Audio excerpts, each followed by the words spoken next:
धर्म के होते हैं कई रूप, कई पहलू। धर्म संस्थापकों का भी है मानना, धर्म जीवन जीने के तरीके को करता है प्रभावित, तय करता है नैतिकता, आचरण, करता है मदद संस्कृति सभ्यता के निर्माण में, जोड़ता है परिवार, समाज या देश को। लेकिन जब धर्म ही पड़ने लगे कमजोर, लाभ उठाना शुरू करती हैं स्वार्थी शक्तियां, चाहे वह राजनीति का क्षेत्र हो या सामाजिक। ब्रांडिंग के लिए उपयोग होता है इसका। नरेंद्र मोदी से लेकर आसनसोल के कथित समाज सेवी कृष्णा प्रसाद सभी हैं इसके मजबूत उदाहरण। प्रतीक मोदी के लिए राम मंदिर तो कृष्णा के लिए छठ पूजा है संजीवनी। तो आज चर्चा है धर्म के दुरुपयोग की, क्योंकि बंगाल में चल रहा है त्योहारों का दौर। आस्था के महापर्व छठ के आगमन की मिलने लगी है आहट। बने रहें पूरे वीडियो में हमारे साथ, क्योंकि आज होगा खुलासा कैसे दुर्गा पूजा को निजी स्वार्थ में बदला जाता है उत्सव में, कैसे खत्म की जाती है उसकी विशिष्टता, क्या निकलता है इसका परिणाम। यदि बांग्ला पक्ष कहता है छठ है बीमारियों का पर्व, तो कहीं ना कहीं कृष्णा भी दीमक की तरह भीतर से कर रहे हैं घात। दोनों के परिणाम है एक ही, निजी स्वार्थ में आस्था पर चोट, श्रद्धा पर चोट, संस्कृति पर चोट, अस्मिता पर चोट। चर्चा केंद्रित करते हैं बिहार, पूर्वी यूपी, झारखंड की सबसे बड़ी पूजा छठ की, जिसका आयोजन होता है दिवाली के 6 दिन बाद यानी षष्ठी को। छठ की चर्चा पैदा करती है अजीब सा उत्साह, जोश, रोमांच। इसलिए छठ को कहा जाता है महापर्व। तपस्या, कठोर संकल्प, परिश्रम, लगन, शुद्धता, आस्था, विश्वास, प्रकृति प्रेम, कर्म का अनूठा मिश्रण है छठ पर्व। सामाजिक सौहार्द की भावना प्रबल होती है इसमें। समाज में समानता के अधिकार का सबसे बड़ा उदाहरण है छठ। दीनहीन के नाथ दीनानाथ की उपासना है छठ। महात्म्य है छठ घाट की खुद सफाई का। छठ घाट पर ना होता है कोई सेठ, ना ही होता है कोई कंगाल। सबको एक समान अधिकार, सबको एक समान कर्तव्य। ना किसी पंडित पुरोहित की दरकार, ना ही धर्म ग्रंथों में लिखे बड़े बड़े मंत्रों की अनिवार्यता। मैथिली, भोजपुरी, हिंदी हो या कोई हो अन्य भाषा, किसी भी भाषा में मांगिए अपनी मन्नत, उसी भाषा में स्वीकार भी होती है आपकी अर्जी। यही तो है छठ की महिमा। आपके घर में भले ही नहीं होता हो छठ, घाट पर चले जाएंगे तो नहीं होगी प्रसाद की कोई कमी। प्रसाद वितरण है उत्तम फल की प्राप्ति का मार्ग। शेयरिंग, संतुष्टि की भावना ही है छठ। छठ प्रसाद ग्रहण करने के बाद जो मिलती है तृप्ति, उसके सामने 56 भोग व्यंजन भी हैं बेकार। छठ के लोकगीत भारी पड़ते हैं सुर सम्राटों पर। चुनौती देता है ब्राह्मणवादी सत्ता संरचना, मानकीकृत धार्मिक साहित्यों का। प्राकृतिक पर्यावरण संरक्षण का संदेश देती है ये पूजा। प्रकृति सम्मान, निकटता का है सुंदर प्रदर्शन। नदियों, तालाबों, झीलों, जल निकायों की सफाई है केंद्र में, क्योंकि बरसात में अक्सर प्रदूषित हो जाते हैं ऐसे जल स्रोत। पूजा में उपयोग होता है मौसमी फलों, अनाजों का, जो जोड़ते हैं प्रकृति, खरीफ की फसल, स्थानीय अर्थव्यवस्था को, सूर्य की पहली किरण उषा, आखिरी किरण प्रत्युषा को। अर्घ्य के साथ मिलता है सम्मान। सड़क प्रबंधन, जल प्रबंधन, ऊर्जा प्रबंधन की मिलती है सीख। जिस तरह राजनीति में हो रहा है धर्म का खुलकर उपयोग, पिछले कई वर्षों से आसनसोल में कृष्णा प्रसाद भी छठ को बनाते रहे हैं हथियार, अपनी साख, सामाजिक प्रतिष्ठा, आभा मंडल के लिए। लेकिन छठ पूजा के नाम पर नष्ट करते हैं महाछठ की विशिष्टता को, चोट करते हैं उसकी बुनियादी शर्तों पर। पूजा को उत्सव में बदलने की होती है साजिश। कृष्णा प्रसाद ही कर सकेंगे खुलासा, अनजाने में करते हैं यह पाप या उनकी है यह कोई रणनीति। सेवा के नाम पर पिछले कई वर्षों से कृष्णा प्रसाद करते रहे हैं आस्था से खिलवाड़। हर बार होता है इसका विरोध, लेकिन नहीं आता उनके रवैये में कोई भी बदलाव। धन बल प्रभाव पर है अधिक प्रभाव। सोचते हैं शायद कुछ ऐसा, कौन बिगाड़ लेगा उनका कुछ। मनमाने तरीके से करेंगे अपना आयोजन। आस्था के नाम पर छठ व्रती तो आएंगे ही नदी किनारे। नहीं जानते कृष्णा प्रसाद, धन बल प्रभाव का विरोध ही है छठ पूजा। बड़े बड़े राजा, धन्ना सेठ नतमस्तक रहे हैं आस्था के सामने। घमंड ही तो खाते हैं भगवान। इसी कारण है महाछठ में अनुशासन का महत्व। उन्हें नहीं है पता पूजा उत्सव का अंतर। इस वर्ष उन्होंने छठ पूजा को केंद्र में कर दिया है भूमि पूजन। पंडित के नेतृत्व में हुआ धार्मिक अनुष्ठान। कृष्णा को पूछना चाहिए अपने परिवार के बड़े लोगों से, समाज के बुजुर्गों से, कभी सुना है ऐसा छठ घाट निर्माण के लिए होता है भूमि पूजन। बंगाल में होने वाले उत्सव में बनते हैं पांडाल मंडप, उनके लिए होती है भूमि पूजन। क्या कृष्णा नहीं जानते? गंगा के तटीय क्षेत्र में होती है दुर्गा पूजा, बंगाल में होता है दुर्गोत्सव। क्या उनका परिवार दुर्गा पूजा में नवमी तक उपयोग करता है लहसुन प्याज का? दुर्गोत्सव में मांसाहारी भोजन होता है रोज।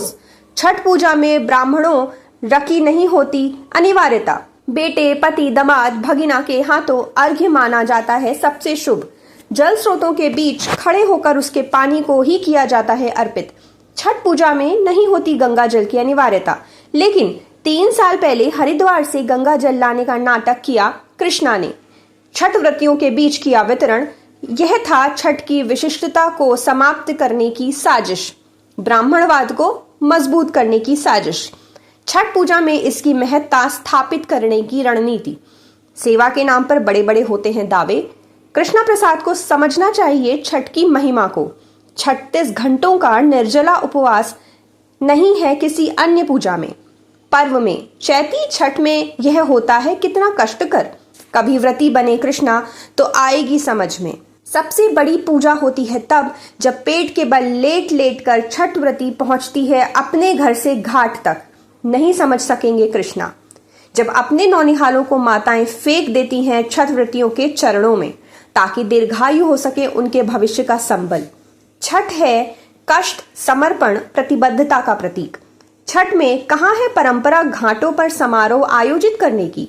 जब छठ व्रती जाते हैं दूर दराज के जल स्रोतों पर, शाम के अर्घ्य के बाद लौटना संभव नहीं होता घर को, क्योंकि अहले सुबह पहुंचना होता है फिर से घाट।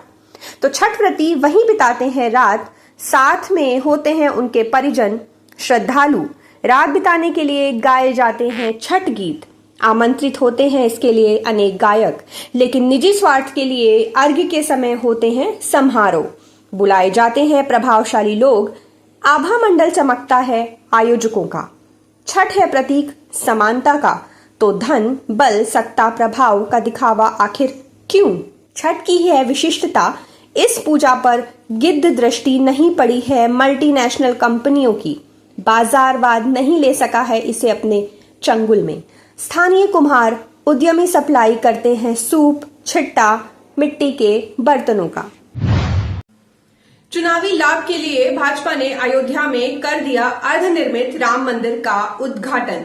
शंकराचार्य ने किया इसका विरोध। नहीं माने पार्टी नेता। हार गए अयोध्या से ही। भूल गए हैं अब जय श्री राम का नाम। भगवान जगन्नाथ का कर रहे हैं स्मरण। कृष्णा प्रसाद को क्या हुआ लाभ, क्या हुई हानि, वे स्वयं कर सकते हैं इसका आकलन। आस्था से होगा खिलवाड़ तो नहीं आ सकती संपन्नता, नहीं मिल सकती शांति। तो कृष्ण प्रसाद जैसे तमाम लोगों से है आर्थिक धारा की अपील, छठ पूजा को रहने दीजिए अनुशासनबद्ध पूजा। ना कीजिए इसकी जड़ों पर चोट, ना कीजिए इसकी थीम पर आधारित संचालन, ना ले जाइए इसे दुर्गोत्सव की राह पर। धन, बल, प्रभाव दिखाने के लिए उपलब्ध हैं कई और क्षेत्र, राजनीति से लेकर सामाजिक दायरे तक।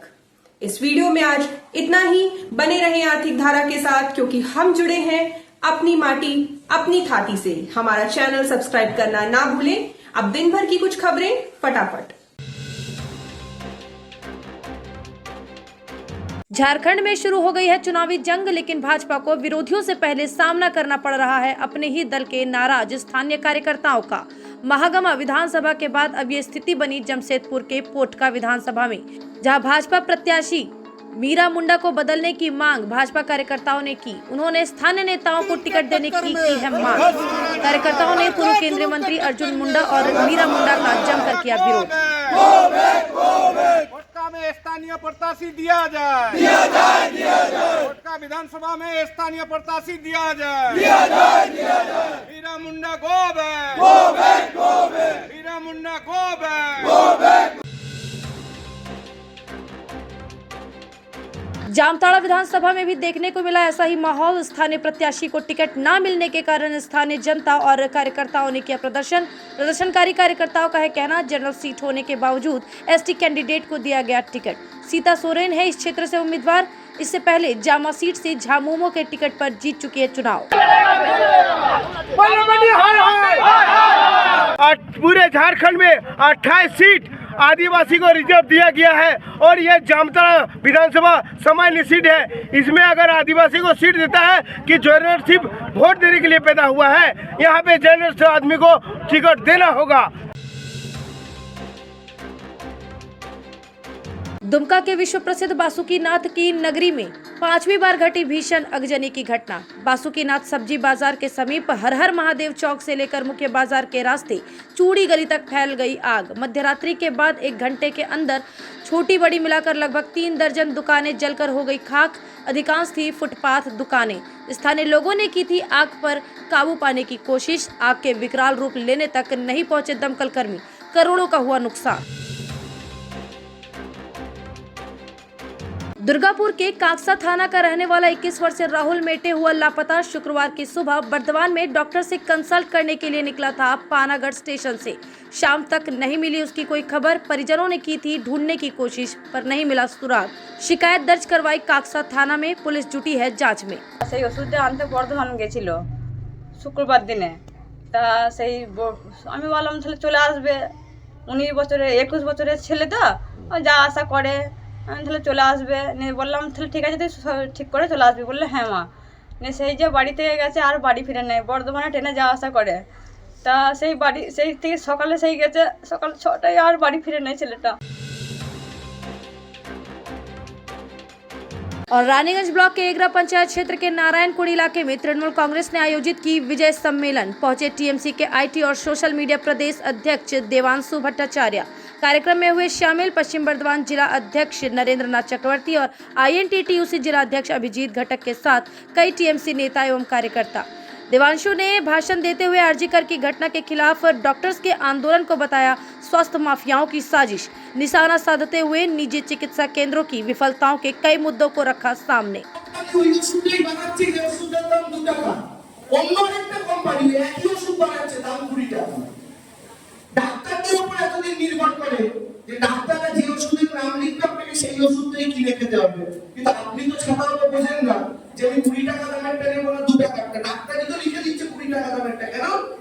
ওষুধ কোম্পানিগুলো ডাক্তারবাবুকে বলছে ডাক্তারবাবু আপনি আমার ওষুধের নামটা প্রেসক্রিপশনে লিখবেন, আপনাকে আমি একটা গাড়ি পৌঁছে দেবো।